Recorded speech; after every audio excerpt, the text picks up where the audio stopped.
My name is Jimmy Bogard. You can find me on Twitter at @jbogard. This presentation, the slides, and all the code and demos will be available at github.com/jbogard. There's a presentations repository. That's where you can find everything. I blog on jimmybogard.com, and those are some other things about me. Oh, I do come from a consulting company out of Texas, so you will hear some y'alls dropped every now and again. So for my day job, I typically work with clients to build complex custom systems. And so this presentation is the story of one of our clients who moved from SQL Server originally to MongoDB, but eventually to Azure Cosmos DB. Now, why do people move from SQL to MongoDB? Like, it's the cool thing to do, right? It's something else to put in your resume-driven development. For them, it was a little bit more complicated. So it was a very large manufacturing client, and their existing system was built on top of SQL Server to actually run the manufacturing floor. And they purchased a new company who had a completely different manufacturing process that meant that they had to go change their existing system. But they found out that it was going to be very, very difficult to change their existing system. So they said, right, let's go microservices, right? That's what you do. So they built an entirely new manufacturing product to the side to help run this new kind of manufacturing line. But the DBAs got a hold of it, or got wind of this, that they were building a new system that was using a different database than what their single canonical model. They said, wait a second, that's duplicate data. You got to put that data inside SQL Server. So like 12 months of back and forth trying to fight to get these two models to go together. It didn't work, but the DBAs wouldn't let them go any farther. So what do? They cut the DBAs out of the conversation and said, right, we're going MongoDB. So I wouldn't say that's a very good reason to go MongoDB, to say, like, we just don't want to talk to the DBAs anymore, so we just won't use the database. But it worked for them. So they got about 6 months down the line building this new product on top of MongoDB, getting ready to go to production, and like, wait a minute, we need resiliency. We need to have like actual backups of this thing and replication, things like that. So what they found out, though, was going from MongoDB, the free version, to MongoDB, the enterprise version, is a very, very expensive thing to do. And so what they were going to wind up having to do is deploy both a very expensive SQL Server license and also a very expensive MongoDB license. So they were really freaked out. So they looked at Azure Cosmos DB as a means to get off of the very expensive MongoDB license and instead have their database in the cloud. So we'll talk about, in this presentation, a little bit about what Cosmos DB is about, why you may want to use it, some of the things that you'll run into going from a SQL database, and not just the model that's there, but just some of the other kind of application and system level things that you see there, and then what's the different things you'll see in Azure Cosmos DB. So first, what is Azure Cosmos DB? Well, it used to be called Document DB. They could just do basically document database in the cloud, and that's really how it was marketed as. But it turns out how they built the infrastructure of Cosmos DB meant that they could not just store documents in the cloud, but they could store a lot of different kinds of things in this one single kind of globally distributed database. And so that's what Azure Cosmos DB is. It's a globally distributed multi-model database service. And what do I mean by multi-model? So some of the things they have up there, they've got key value stores, columnar family stores, documents, which that's what we were using, and a graph as well. And so what the multi-model means is you have different querying APIs over your databases. Now, one thing that we found out very early on with moving from SQL to Cosmos DB is that you have to actually decide what kind of models you're going to be storing in your database. You can't just pick, like, well, these are going to be documents over here, and this is going to be a graph over here. You have to decide up front what your model is going to be inside of Cosmos DB. And really what you're doing is selecting an API surface for how to both query and get both query information and update information inside that document database, or yes, Cosmos database, really. So some of the APIs available for you. If you want SQL over JSON, which I know is a little bit weird, but it's a thing, you choose the SQL API. And so you have a very SQL-like syntax for querying over your documents. If you want a just kind of plain old document database, you don't just pick document. You say, I want to use documents, but also use the MongoDB API. So what that means, though, is that when you pick MongoDB, you can just use regular off-the-shelf MongoDB clients to talk to Azure Cosmos DB, which is really great for our client, because basically they just changed the connection string to go from Mongo database locally, the very expensive one, to then point to the cloud. I didn't think it was going to be that easy, but for MongoDB, it actually was. Now, some of the other ones, you have columnar, so you can use the Cassandra API. Table, I don't know why you do that, but there it is. Azure Table Storage to go against the Azure Table API. And of course, the graph database, you could use that wacky querying language with Gremlin. Now, there are some gotchas with some of these querying APIs. Not all of the querying APIs support all of the features of the underlying actual full query set. So you can't necessarily take your local Neo4j database and just say, I'm going to now point to Azure Cosmos DB, because it might not support all those different kinds of queries that are available in the full product, full feature set. So in another client, we were running a Neo4j instance, which is a graph database, in a virtual machine, which is like the stupidest thing to do in Azure, because it's like the most expensive thing and the thing they really don't want you to do. They're trying to push you towards platform as a service. So you thought, right, let's get rid of this horrible VM that we have to maintain and just point it now at Azure Cosmos DB. But like half our queries didn't work because it didn't support those specific things. So just something to keep in mind. It's not necessarily going to be as easy as pointing from one database up to the cloud. But for MongoDB, because it's been around the longest, that one had the richest feature set available for us. And on their website, they're like, yes, and also more to come. I don't know what else you could possibly store in here, like bananas. I don't know. I have no idea what else besides this, but because it's a very flexible storage structure underneath the covers, they're able to support all these different models just through different querying APIs. So like I said, it came from Azure Document DB. That's what you probably used to have heard it called, but now it's Cosmos DB because the world or something. I don't know. So why should we use it? To annoy the DBAs? That's one reason, I guess. But the other big reason is just the different data structures now available to us that are pretty difficult to do inside a SQL server. So to represent these different kinds of data structures, it's like possible-ish, but it's still pretty difficult, and the underlying SQL doesn't actually support some of the complex querying capabilities and APIs to do these different kind of models as well. Now, the other big thing, of course, is the globally distributed parts. So they've built Cosmos DB to be a globally available cloud scale, whatever kind of cloud buzzword you want to put on top of it. So it allows it to be geo-replicated across the entire world. Now, our clients didn't really need this because it's another one is like expensive checkboxes in Azure that you got to be really careful about. So they didn't really need this, but they knew that if they ever wanted to be able to push out like inventory system globally, it was fairly straightforward for them to do so. Now, it also can replace some of the existing already NoSQL data stores out there. So while these all exist and they're really great, and well, at least 3 of them are great. Mongo, I don't know. They're very robust. They've been around for a very long time. But to run these in Azure is actually pretty difficult. So you can go to like the Azure Resource Manager and say, I want to deploy a new Neo4j instance. But what that's doing behind the scenes is really just spinning up a virtual machine and some other resources for Neo4j. So you're still not really doing like platform as a service where it's just, I just want a database in the cloud and I don't have to care about it. You're still provisioning a virtual machine and things like that.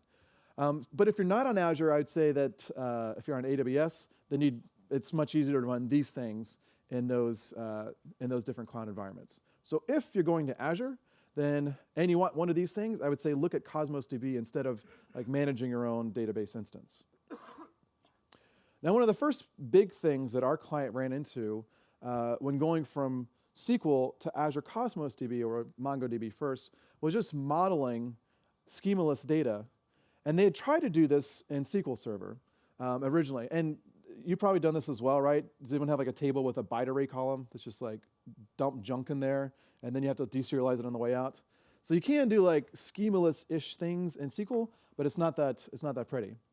But it turns out SQL Server itself has supported some kind of schemaless data for quite a long time. So you could do things like XML columns, right? What's better than storing XML in your database?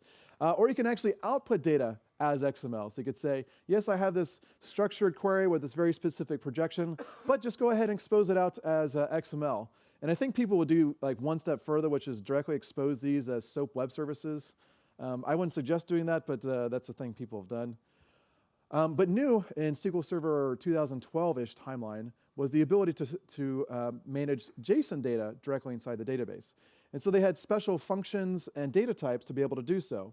So you could do something like this, where you had a projection that would project out into a JSON document with all this kind of weird querying, weird API to be able to do so.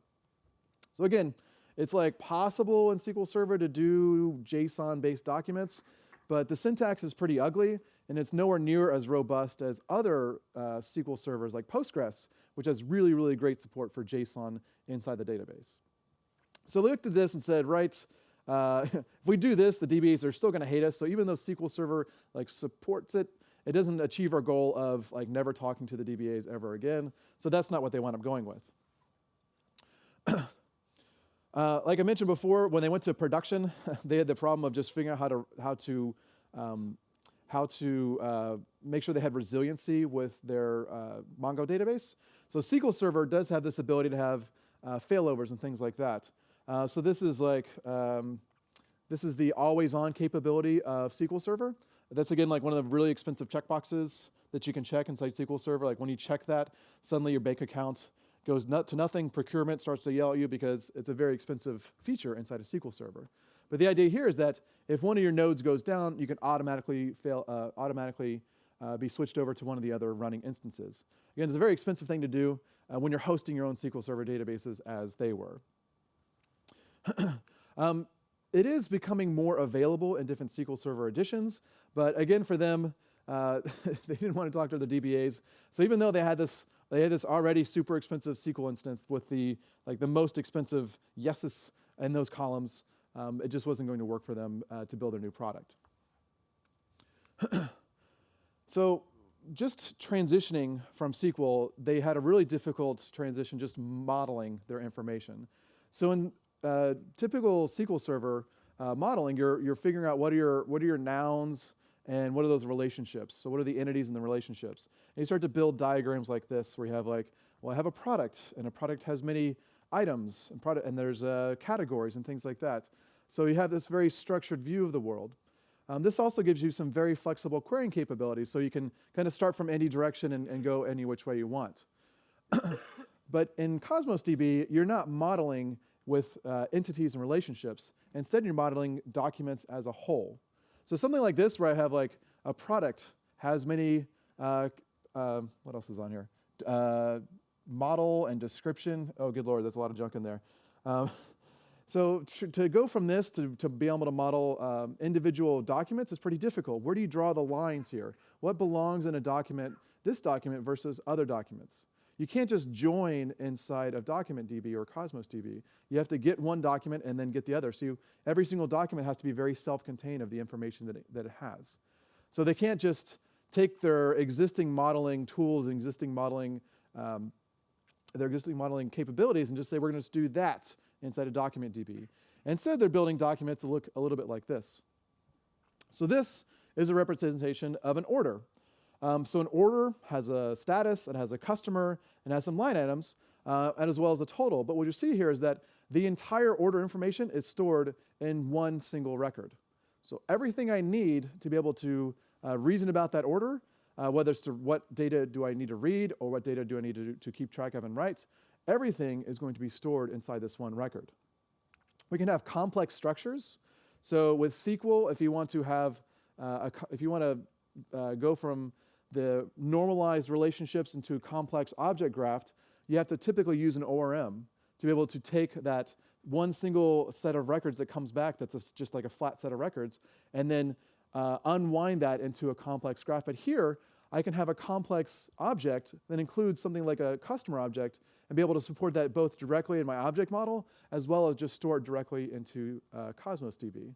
So I don't have that impedance mismatch between how the relational database sees the world and how my object models work. So typically, when you're working with Cosmos DB, there's no such thing as an ORM because there's no R's. There's no R's there. So it's just basically take the thing out of Cosmos DB, deserialize it from JSON, and store it in your document. So basically, whatever you can do with newtonsoft.json, which is a lot, you can do with your Cosmos DB documents. For example, you can do arrays. We have arrays directly supported inside of JSON.NET, and so it can, of course, be able to be stored directly inside the database as well. Now, you may have noticed one thing here is that there's something that kind of looks like a foreign key, which is the product ID. So in this case, I'm storing line items for an order, and I need to know which product you're purchasing. So for us to be able to figure out all the different product details, maybe on an order page where it shows like the images and everything, well, then I still need some way to be able to get that information. So what I do is I store the keys for other external entities directly on my objects themselves. Now, that doesn't mean that you can join. Like, even if you have two databases inside Cosmos D, you can't join those two collections. So you have to be pretty careful about what you decide to store in your document versus what you keep in other places. So in this case, I noticed that on my orders page, we kept showing the same information over and over again. So in this case, what we're doing is we're storing the product name and list price directly on our line items, as opposed to going back over to the SQL Server database where the product information was actually stored. This is, again, one of the places where the DBAs will be like, oh my God, don't do that. That's duplication of data. You're not normalized anymore. But well, we found out that not all duplicate data is necessarily evil. So something like product name, like, does that ever change, really? And if it changes, should that update my order? Probably not. So it should be okay if that information doesn't change and my order is never going to change that information, then it should be okay that I'm just keeping a local copy of this data over here. The other example you had was the price. One of the things we found is just because we have data being stored over here doesn't necessarily mean it is a quote-unquote duplicate of the data being stored in our overall catalog database. So we drew it out. This is one of the ways we were able to actually convince the DBAs at some point that it's okay to do things like this once they finally got on board with going with the document DB route. So we mapped out the customer journey. It said, if you look at a customer journey, there's 4 basic steps. There's them looking at the product page and saying, ooh, that looks like a good thing to do. I want to buy that thing. They click Add to Cart. So they see the product price on the catalog page. Yep, so I'm going to buy that thing. That's an okay price, I guess. So they click Add to Cart, and so now they see the product price on their cart. Say, okay, now I'm going to go ahead and place my order. So they see the pricing information on the order page. And then finally, when it comes time to actually bill the customer, then there's the actual amount that comes off their credit card, I guess. So we pose the question to the DBAs, like, what happens when the product price changes in the catalog? Should that update all the different prices through all the different steps the customer's gone through? I don't think so. Like, it'd be pretty weird to say the product price is now $25.49, so let's go ahead and update what we billed you like 3 months ago. That doesn't really make any sense. So in this case, what we found is that even though the data may move around, may be copied around in our different data structures, just because it moves around doesn't mean it represents that exact same information. Even though that actual data value may not change ever in the future, it doesn't necessarily mean it represents the same concept. So in this picture, instead of us having like a single product price that was globally applied, and we had to do like weird date magic to figure out what was the product price as of the time they put it in their cart, instead what we did was just simply copy that data through as necessary and say now it's actually representing different things. So we had a catalog price, a cart price, an order price, and a fulfillment price. And these all represented different things. And those prices actually could change, but for reasons that were more specific to that specific step in the process. Like going to fulfillment and they find out that they don't have enough quantities. So they say, well, we can give you this as a discount, and we'll just have to ship it a month from now. So that actual fulfillment price will be lower there. So they could have different reasons for these different data to change. It doesn't necessarily mean that it's a quote-unquote duplicate of the data as it goes through. The next really big thing we ran into, and this is where we'll spend the bulk of our time in our demo, was transitioning from transactioning in SQL. Because one of the things you have in SQL is ACID. Well, I guess not that kind of ACID, but this kind of ACID, where you can go ahead and create some table, begin a transaction, and you can do multiple operations within that one single transaction. And so if something goes wrong, the transaction can roll back, and all of those different operations will roll back themselves. So I looked at this and said, okay, I'm sure that's going to be a little bit different going to the cloud. So I just Google things like Cosmos DB transaction support. And you get with something like this, where it says, yes, it does support transactions. Yes, the SQL API, I know the other APIs do support cross-document transactions if you use JavaScript store procedures and triggers.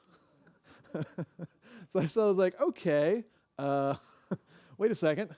So if I ever want to do updates to 2 documents at once, and I want to have those as the same transaction, I must use a JavaScript store procedure. Now I would show one of these things, but it would be really small and basically stretched down to the floor because the database, the transaction script, the transaction syntax is a little bit verbose. So I won't show it, and our client wind up not doing it anyway. But it is important to know that this feature does exist.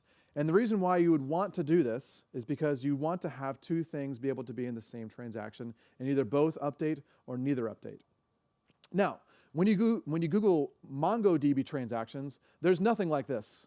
There's no kind of support for any kind of database level transactions when you're right now down on the metal. Instead, there's like this, well, you have like a fake 2-phase commit thingy and a bunch of try catches to try to make it all work. So we saw that and said, oh, that's not going to work for us either. But I would say I wouldn't scare you away from using JavaScript store procedures. The reason why that's a good idea is because the documents themselves are JSON. So you'd want to have your store procedure in the same language as your data is. So JSON data, JavaScript store procedure. And of course, as a store procedure, it means that you have this code that's running on the server itself, which means they can still have those globally distributed like cloud scale guarantees because your code is running like literally on their server. So that's the only way that they could really support these kinds of transactional guarantees is if your code runs on the server itself. So yeah, you see there's like store procedures and triggers, but it's the best way to support this kind of thing if you need to have 2 things happen at the same time. But when we looked at a lot of the operations in which they were trying to have 2 things happen at the same time, we found that it wasn't necessarily that they actually needed to have these 2 things update at the exact same time. It was more like either like one thing was the primary thing they were doing, and the other thing was kind of a secondary thing. So the secondary thing wasn't as important to have as part of the overall transaction. And so we asked ourselves like, well, what do we do then if the other thing fails? Do I have some sort of like compensating rollback action for the previous thing? It started to get really complicated. So again, I started Googling like, well, how do people do distributed transactions in the cloud? And of course they don't. Like people don't do multi-resource transactions in the cloud. It's a really horrible idea. It performs absolutely horribly unless you're running code directly on the server. So I started Googling, like, what do people do with transactions, distributed transactions? And of course, I usually come up with some kind of academic paper with a lot of words and some pictures, but like no code. Which is like, okay, so how do we actually do this sort of thing? And so this guy, Pat Helen, who was one of the lead designers and developers of the Distributed Transaction Coordinator, and he had this paper of like, how do you not do that? Because it doesn't work in the cloud, because he works at Amazon or Salesforce, wherever he is now. So like, it doesn't always, you can't do this kind of thing in the cloud, so what do you do instead? What he described was a way of coordinating actions between different entities or different resources. And so probably not surprisingly, use some form of messaging to be able to talk from one resource to another. So I had a picture like this, where I have like a single entity that has a single transaction boundary around that one single entity, which is just like Cosmos DB. Cosmos DB transactions, when you're just doing API calls, are for one document at a time. But let's say I want to have something happen with some other entity, some other resource. I need to have some way to affect that other resource, but not necessarily have it update right at this point in time. So what we'll do is have some way to, instead of us trying to do that action immediately, we'll record an intent to do something over there. And we'll record that intent as a message.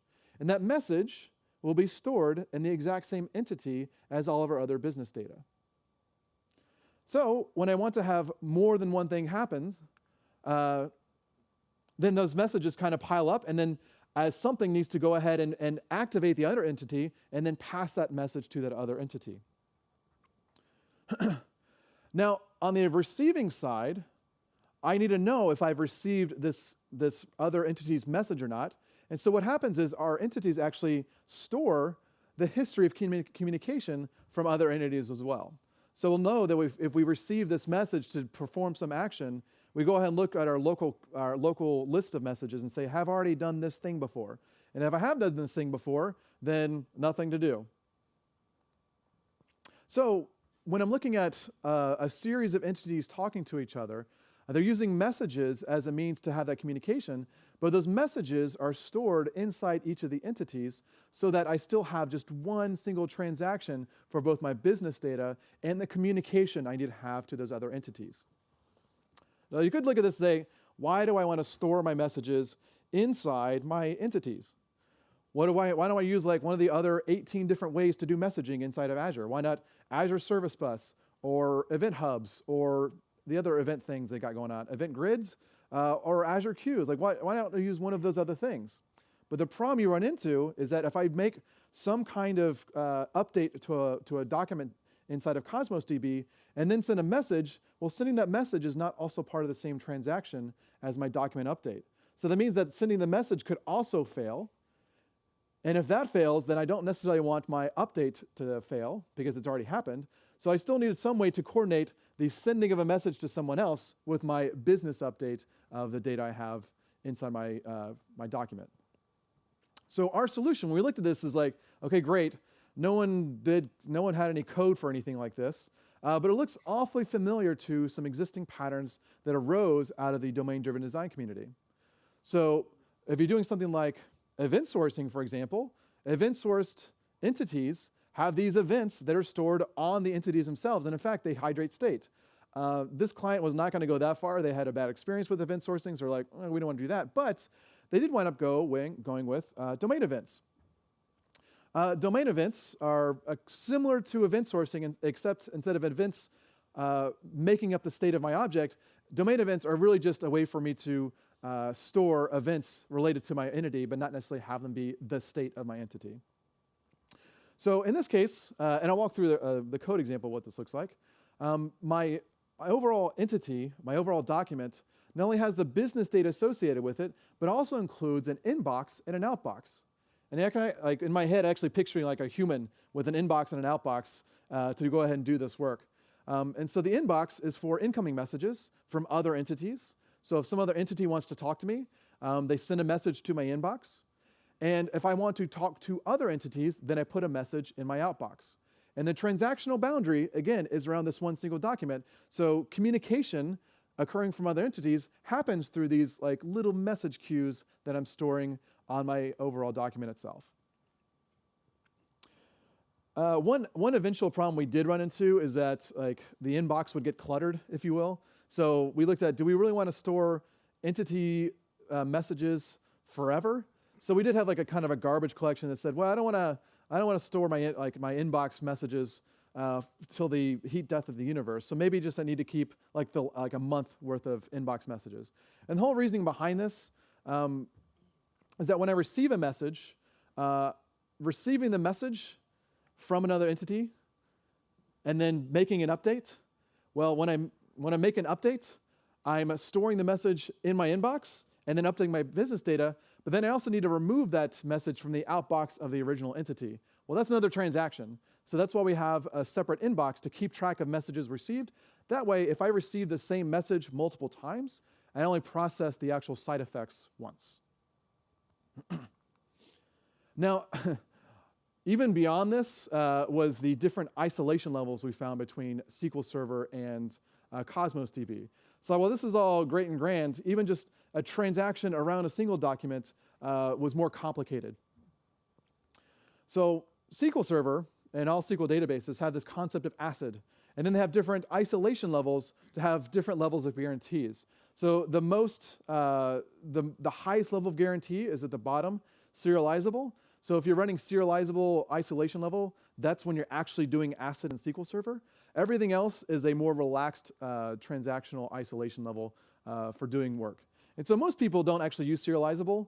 And in fact, there was a paper from Peter Bayless looking at what do all of the SQL databases actually support, and then what do they actually ship with? What's their default? And so really only a couple databases Actian Ingress, which I've never heard of, and VoltDB, which I have, or I guess Oracle Berkeley DB. Those are the ones that both ship with serializable and have the default as serializable. If anyone here has just tried to run serializable in production all the time, it's like impossible. You start to have all sorts of contentions and all sorts of deadlocks and things like that. So you're like, ooh, maybe serializable is not something I want all the time. So usually people just choose repeatable read. Well, these options don't exist in Cosmos DB. Instead, they have kind of a sliding scale of guarantees that you get to pick from. You have the very strong level consistency on the left. Yes, the left, which means that I'm guaranteed to have what's known as linearizability, which means I'm always guaranteed to have the most recent version of an item, and no one can update the document underneath the covers for me. And then from there starts to have more relaxed guarantees, where I guess the most, probably the most popular one is the third one of session, which is somewhat equivalent to snapshot isolation in a SQL Server. So in that one, with session, you basically, within the context of a single session, you're guaranteed to have, you're guaranteed to be able to read the things you've written. You're guaranteed that writes will follow your reads that you've done, as well as monotonic reads and monotonic writes, which I'm sure means something to someone in the audience, but not me, sorry. So anyway, that's the one that most matches the kind of default that we see in SQL Server, which is the repeatable read. So with all of these things put together, the different modeling constraints, the different transactional guarantees, even the different transaction isolation levels, it was a pretty big jump for them to go from SQL Server eventually to Cosmos DB. So what I wanted to do is show a demo of an application actually using Cosmos DB. I was a little freaked out about doing this because I don't like to do Azure demos connected to conference Wi-Fi, but things are looking okay. So like, no one check Twitter, please, right now. Want to make sure my connection stays good. All right. So I'm going to switch over my screen here. So bear with me 1 second.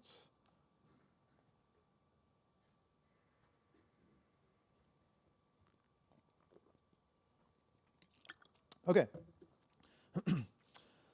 So what I've built is an e-commerce application, because I'm just not that creative, and trying to do the manufacturing route would have too much explanation into the domain of manufacturing, which is surprisingly complex. So I did our tried and true AdventureWorks example. So in this case, they already have an existing SQL server. So what I've done is pulled in their existing SQL database for the catalog model, and you can see that over here. Let's see. Yes. So just like dump of entity framework DB context with all the junk of with all the different entities that exist inside of AdventureWorks. I'm only pulling out a few of these to be able to show orders. And then my application is a very simple application to view the catalog, drill down, add things to your cart, and then eventually check out. So let's go ahead and run this to see it in action.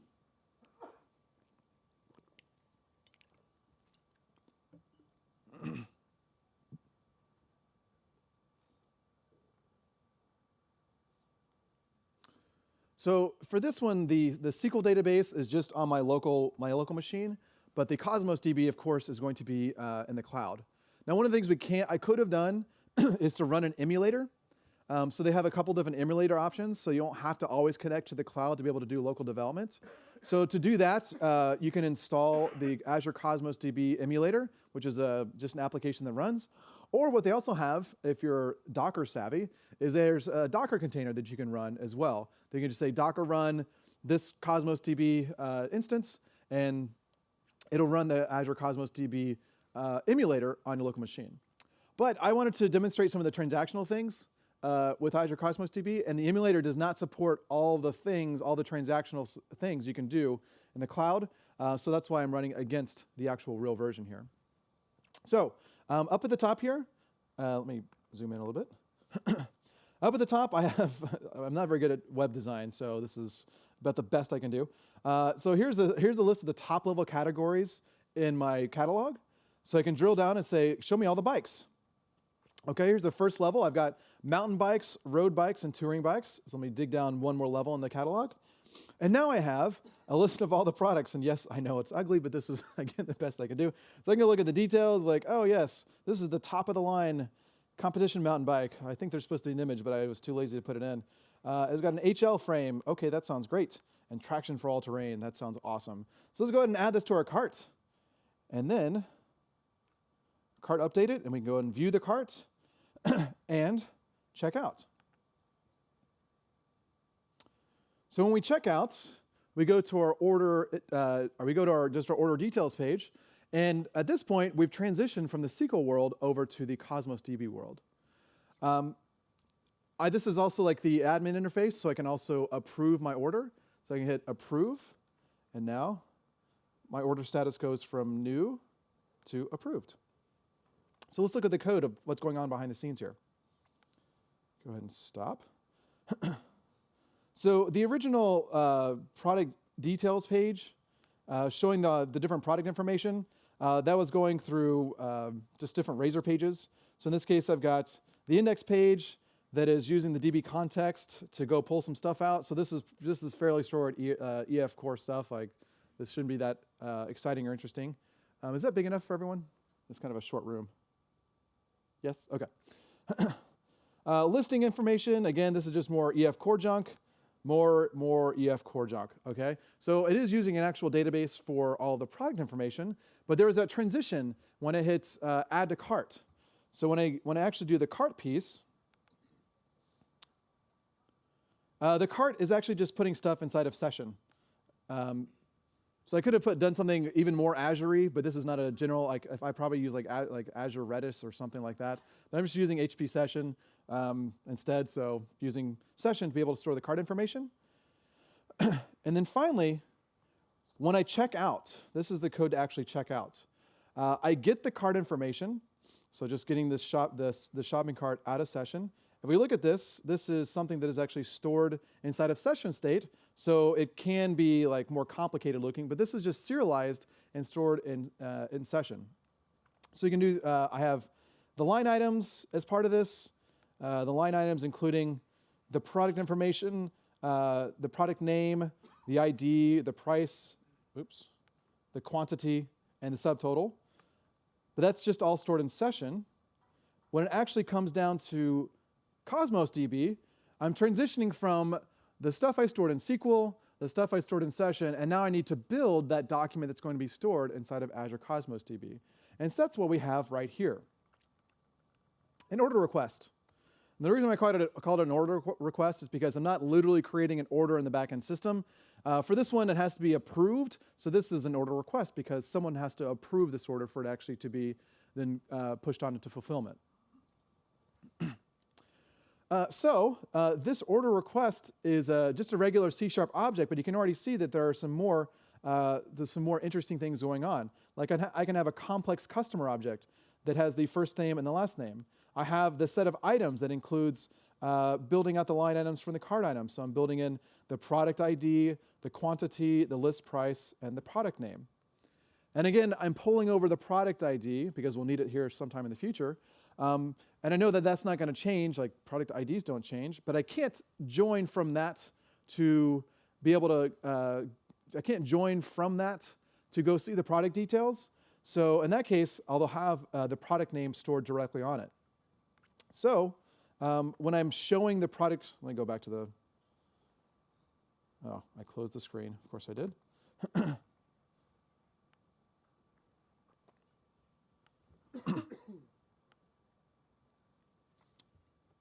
So when I'm showing the order details, I don't want to have to go back to the SQL database to go get information. So what I'll do instead is just store that information temporarily inside of my, I'll just cache that or duplicate that information inside of my order request object. All right. So I just have the, in this case, I'm just showing the order total with the status and the name. But if I wanted to show the product information, let's go to my order detail, or my short order page. All right. Let's do a for each in model.order.items. If I wanted to display the information here, just do a P and show order item dot product name. Sure. So I'm on the product information or the order details page. And so if I wanted to show the product name, I have a choice here. Like, do I for each over the product IDs and then go out to the catalog system to go get the product name? Do I make the product catalog service or API or whatever be able to take like just an array of product IDs? They can give me back product names. Or do I just say, forget it, let's just go ahead and store that information directly on our document itself. And that's what we wind up doing, is saying, this information doesn't change. I don't care if the product name changes in the overall catalog, because that really shouldn't have any bearing on the overall, on the order I'm looking at itself. So there's very often times where we go ahead and pull that information forward if we know that information is not going to change in the future. So I should see in this one, hopefully. Oh, there we go. There's my mountain bike down there. I don't have to go back to the SQL database to do so. In fact, I can't. You can't join between Cosmos DB and SQL Server. And even if you, I think if you could, I'm not sure that'd be a really great idea, trying to do that kind of thing. Even if these were two Cosmos DB collections or Cosmos DB databases, you can't perform these kind of joins. So you have to be very explicit about what information you store in your model. You have to be very, very careful about what you decide put in there versus other places. Now, one of the really nice things about, actually, let me show this document inside of the Data Explorer. So this right here is the Data Explorer for Cosmos DB. I can go ahead and just do a SQL query, select star from C. And you can see the list of my orders here, of which there are, I'd zoom in, but the Azure website is, well, let's see, does it zoom in? Ugh. This is where you get the lovely right scrolling of Azure. Yes, so I have all of my orders as individual documents. So I can have something more interesting. So I know that the ID of my order is this. So I can actually do a kind of a SQL where query to say select star from C where ID equals that. Oops, I think it's ID. Or is it? Oh yes, C dot ID. Nothing. Okay. Lowercase ID. We get there eventually. Okay. So remember, I chose, in this case, when I was building out this demo, I had a choice to make. What kind of database what I want to create? How would I want to actually query that database? Do I want to use the Mongo client, or do I want to use the SQL client? Now, I wasn't building out a graph, so I wasn't going to use the Gremlin API. But that's really what you do here. Whenever you say, go ahead and create a Cosmos DB, like the very first thing you have to do is pick out, well, the second thing, I guess, the ID, and then the API. You have to pick one of these things at the very, very beginning. So I went with just the SQL one for this demo. Of course, our client went with MongoDB to do their stuff. Let me go back to my...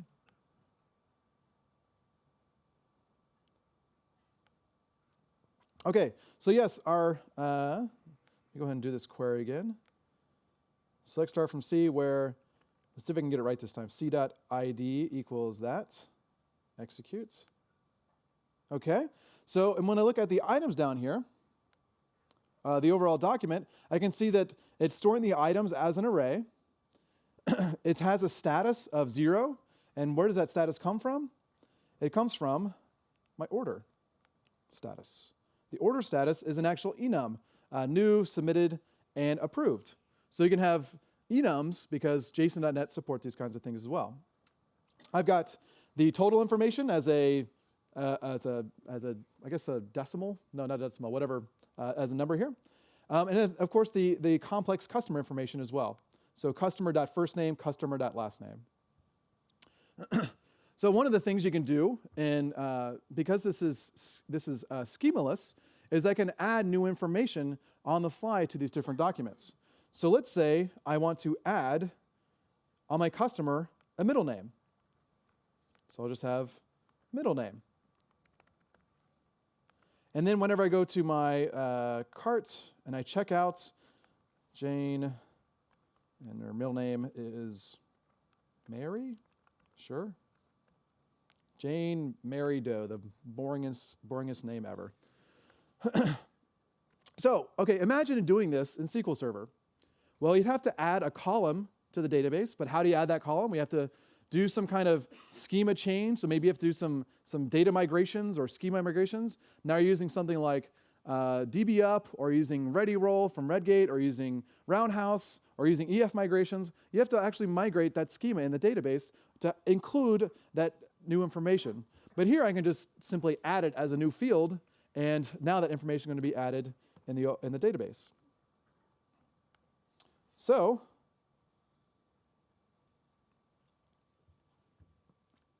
now when I check out, it's going to have that new middle name there.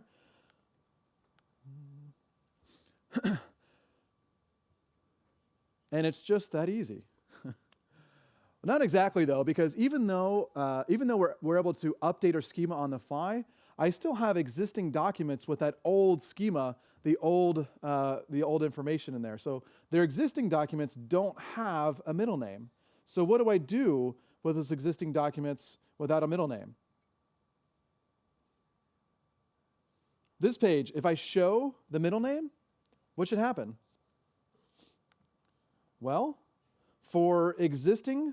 probably for existing documents, I should be resilient to the fact that for existing documents, they won't necessarily have that information. So if I'm displaying that middle name on the screen, maybe I'd make it an optional thing because all the existing documents don't have it.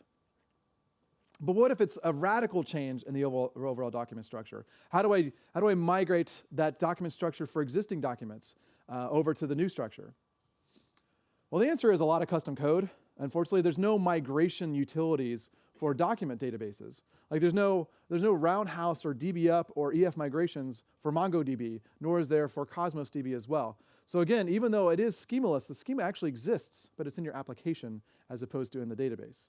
So just be very judicious with changing the overall schema structure. And if you have this thing where you're radically changing the overall structure of your documents, then you're better off just go ahead and creating a new collection and then migrating those documents one at a time over to the new collection versus just having this mismatch of junk in this overall collections with different schemas and different structures at different points in time.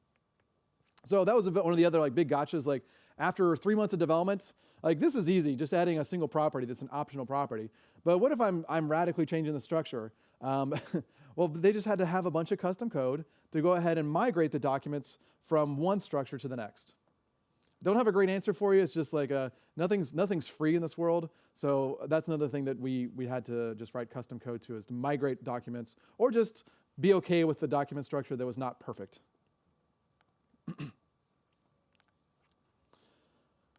So the next big piece they ran into were transactions. So let's go ahead and look at our order approve logic. That's over my order controller.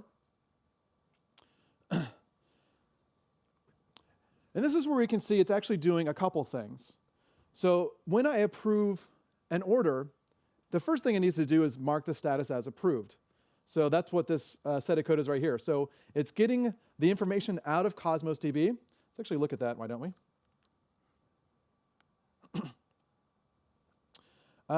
I'm using a document client, which is the SQL client for Azure Cosmos DB. And that's just pulled in via a NuGet package, or NuGet, if you like that. So that client is what we see right here. So pulling that in gets us the ability to have that different API. If I was using MongoDB, then I could just directly use a MongoDB client as opposed to an Azure client. You don't have to even reference Azure if you're doing one of those other APIs. You can just use the other client APIs directly. But this one is a SQL one, which doesn't exist as a thing in really any other open source NoSQL database. So they have a querying API through this package here. So I need to approve an order. So I go ahead and say order request that status equals approved. I go ahead and update the item. The next part of code is then dealing with the rest of the things that are supposed to happen with an order. So for this domain, whenever someone approves an order, that means they're going to go ahead and reserve that stock. And so I need to make sure that I reduce the stock quantity in my let's see, this would be my inventory system or my inventory collection. So the rest of the part is updating the inventory for that stock item. So I go ahead for all my items in the order request, I find the different stock items based on that product ID.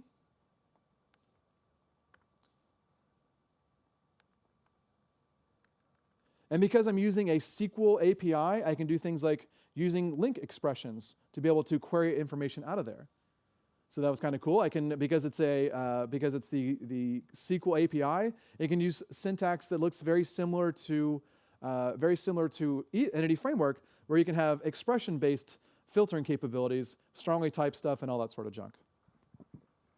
Now, I didn't preload all my stock, so basically, if the stock isn't found, it just preloads it with some dummy data. So in this case, if it's not found, I create new stock item with a product ID of that, and the quantity available of 100, just making something up.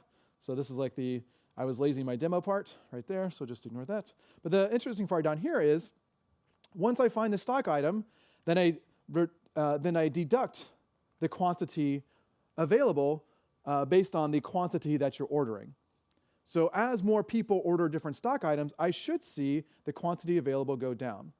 And then finally, it goes ahead and updates each individual stock item. So I can go to my Data Explorer, and we can see my stock items.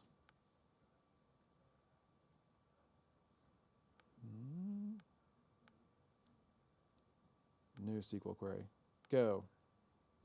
Okay, so here's my, you can see this, for this individual product ID, I keep buying the same thing over and over again. It started at 100, but now it's 97. So as I order more items, let's actually order like 5 bikes. Oops, did I stop running? Of course I did.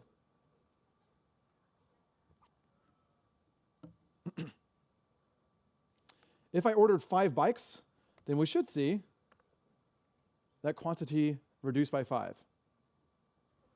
So add to cart, add to cart, add to cart, add to cart, add to cart. Very, very expensive purchase for these bikes. So I have a quantity of 5, I check out,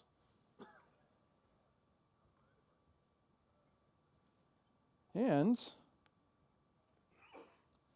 at this point, my quantity should still be 97. However, when I approve this,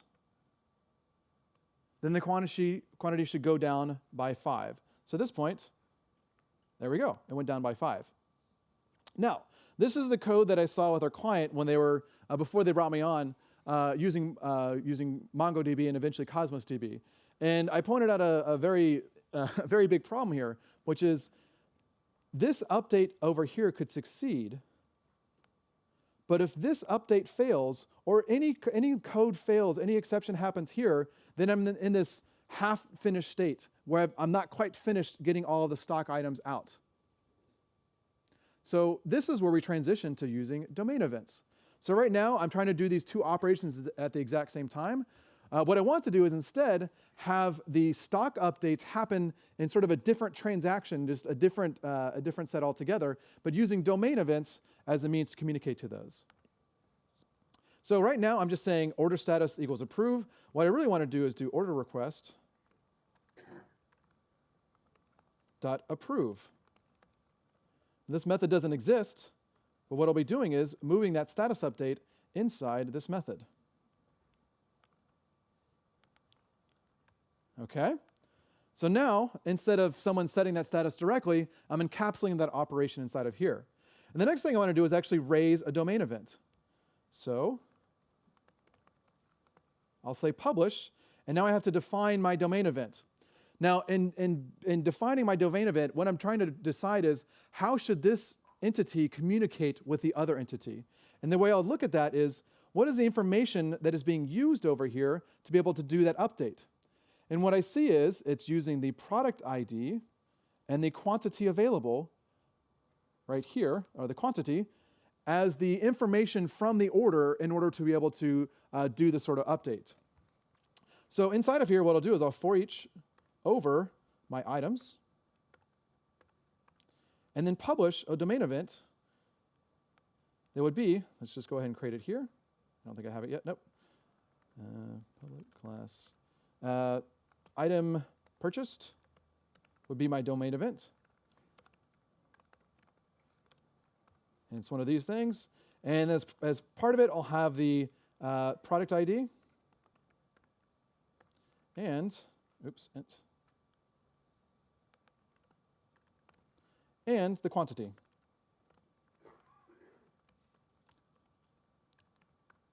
Okay. There's one other thing I need to have, which is this ID. This is the way that I'll be able to tell if this domain event has been processed before. It's just by looking at the ID of the domain event. So whenever I publish them over here, I'll say publish new item purchased. And as part of that, I'll have the product ID equals line item dot product ID. And then the quantity is going to be the line item dot quantity. And then finally, the ID is going to be just GUID.new GUID. Sorry, I don't recycle my GUIDs. They're all 100% bespoke GUIDs. Okay, so what is this doing underneath the covers to publish a domain event?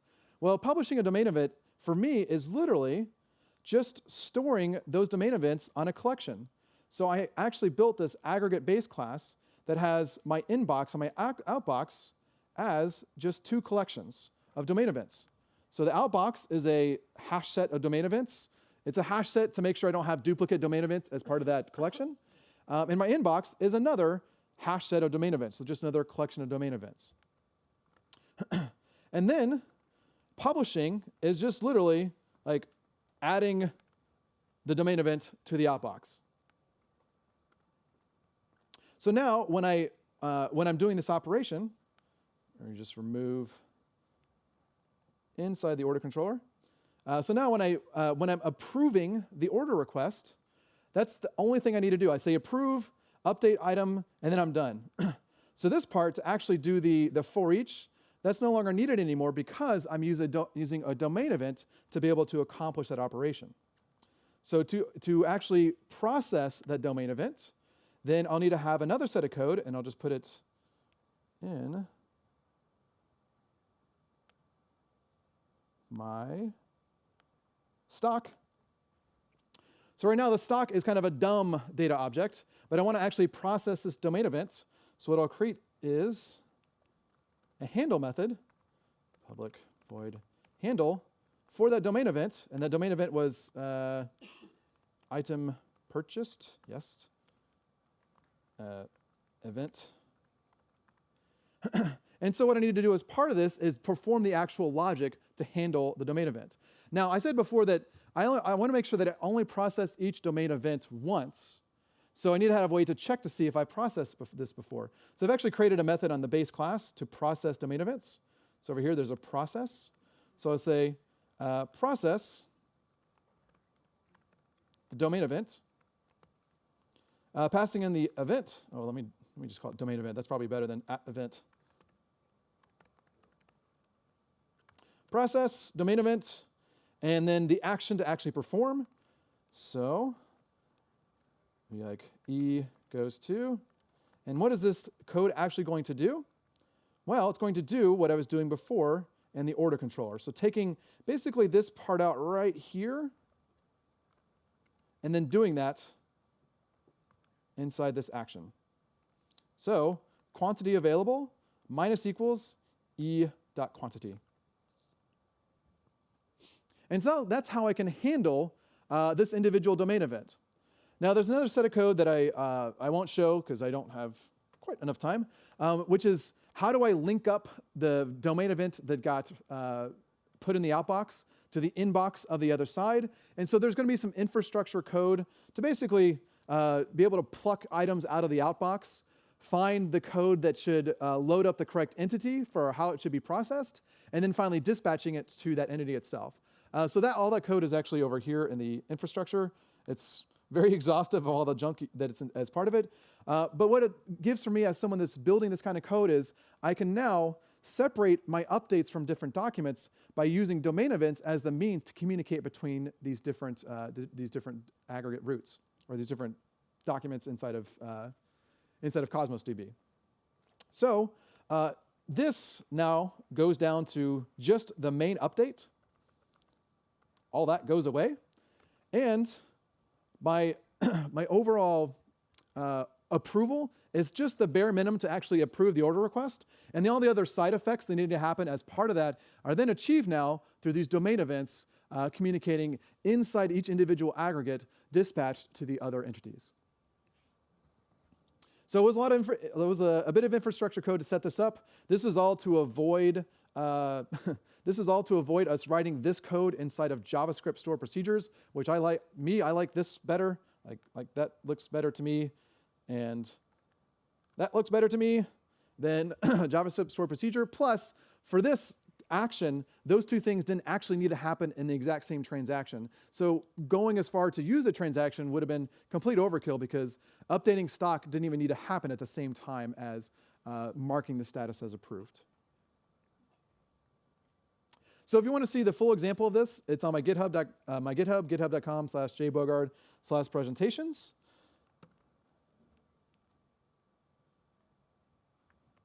Oh, I hope it didn't crash. Sometimes that happens. So if you want to see a full example, go to my GitHub, github.com/jbogard/presentations. You'll see a from SQL to Azure DB, and all the code to actually perform all the domain event goodness is inside of there, and that's the way you can escape the JavaScript store procedures of Azure Cosmos DB. So that was our customer journey for our manufacturing client going from SQL to Azure Cosmos DB. It was a wild success for them. They were able to not use MongoDB in a virtual machine, which would have been horrible, and instead use the power of the cloud from Azure to power their manufacturing tools. So thank you very much. If you have any more questions, I'll be hanging around outside afterwards. Otherwise, I hope you have a great rest of the conference. Thank you.